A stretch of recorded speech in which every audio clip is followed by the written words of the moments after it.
शिवाय।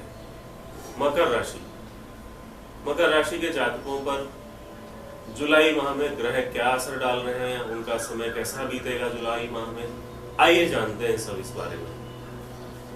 लेकिन उससे पहले मेरा आपसे एक छोटा सा निवेदन है, अगर आपने अभी तक मेरा चैनल सब्सक्राइब नहीं किया है तो कृपया जरूर कर लीजिए और घंटी के बटन को भी दबा दीजिए, ताकि जो कुछ भी नई इंफॉर्मेशन मैं देने जाऊंगा, जो कुछ भी नया अपलोड करूंगा, उसकी जानकारी आपको सबसे पहले मिल जाएगी।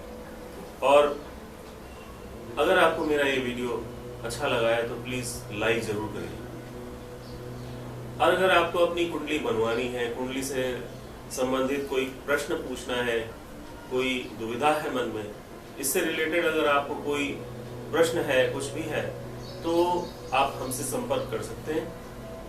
संपर्क करने के लिए मैंने डिस्क्रिप्शन में डिटेल दिया हुआ है, आप हमसे उससे संपर्क कर सकते हैं। तो आइए चलते हैं, देखते हैं मकर राशि पर विभिन्न ग्रहों का प्रभाव और आपका समय कैसा जाएगा जुलाई माह में और आपको क्या उपाय करने चाहिए। आपका स्वामी शनि है, एकादश भाव में बैठा है, यानी शत्रु मंगल की राशि में बैठा है। वैसे बहुत हानि की और इंगित तो नहीं कर रहा है, क्योंकि एकादश भाव और वो भी स्वामी विराजमान हो तो यह आर्थिक और सामाजिक दोनों के लिए अच्छा फल देता है। शनि के कारण आपको कुछ लाभ होता हुआ दिख रहा है, लेकिन स्वयं मंगल जो 11वें भाव का स्वामी है, नीच का होकर सप्तम भाव में विराजमान हो रहा है।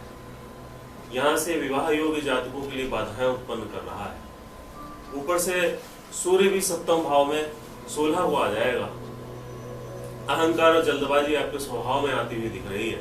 पार्टनर के साथ संबंधों में दिक्कतें आती हुई भी दिख रही हैं और पार्टनर के साथ वाद विवाद होता हुआ भी दिख रहा है। पार्टनरशिप में बिजनेस कर रहे हैं तो इस पर विशेष ध्यान दीजिएगा। व्यक्तिगत जीवन में भी आपको इससे प्रभाव होता हुआ दिख रहा है। तनावपूर्ण संबंधों का योग है। शुक्र के 26 तारीख तक आपके घर में बैठकर व्यक्तिगत परेशानियों से आपको दूर ले जाता हुआ शुक्र दिख रहा है। अतः संबंध बहुत ज्यादा खराब नहीं होंगे, आप संभाल लेंगे, लेकिन कुछ विशेष सावधानियों की आवश्यकता है। शांतिपूर्वक बात करें, क्रोध ना करें। व्यवसाय के स्तर पर यह महीना अच्छा जाता हुआ दिख रहा है। विद्यार्थियों के लिए भी ये माह अच्छा जाता हुआ दिख रहा है। समाज में आपको मान सम्मान मिलने की भी संभावना है। शुक्र पंचम भाव में बैठा है, यह ठीक संकेत है। शुक्र दशम भाव का स्वामी है, किंतु पंचम भाव में भी ठीक संकेत देता हुआ दिख रहा है। और आपको 26 तारीख तक, जब तक शुक्र पंचम भाव में है, तब तक आपको चिंता करने की ज्यादा आवश्यकता नहीं होगी।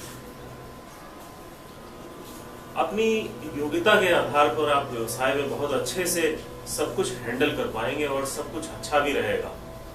आप अपनी क्रिएटिविटी से सबको अपनी तरफ आकर्षित कर पाएंगे और आप सफलता भी प्राप्त करेंगे।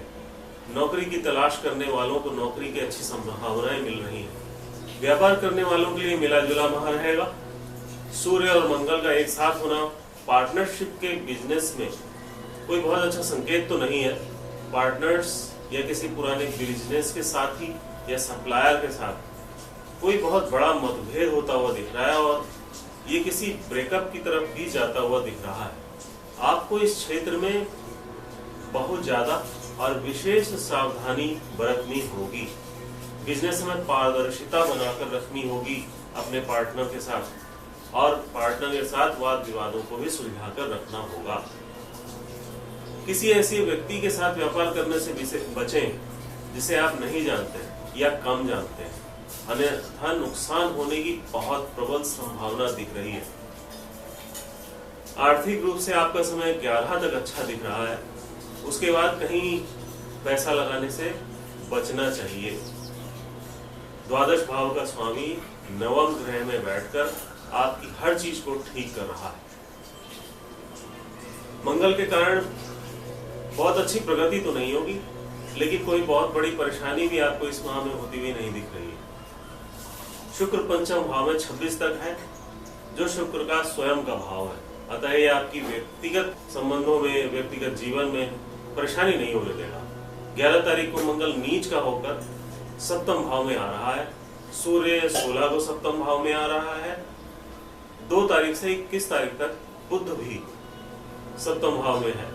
अतः तब तक अर्थात 21 तारीख तक कोई परेशानी मैरिड लाइफ में नहीं होगी। लेकिन उसके बाद जीवन साथी का स्वास्थ्य, उसका व्यवहार, आपसी समझ, इन सब में तथा परिवार में कुछ चिंताएं होती हुई दिख रही हैं।